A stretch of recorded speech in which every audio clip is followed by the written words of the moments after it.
بسم الله الرحمن الرحيم. لا أقسم بهذا البلد وأنت حل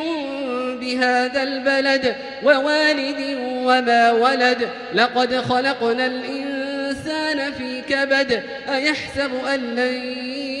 يقدر عليه أحد يقول أهلكت مالا لبدا أيحسب أن لم يره أحد ألم نجعل له عينين ولسانا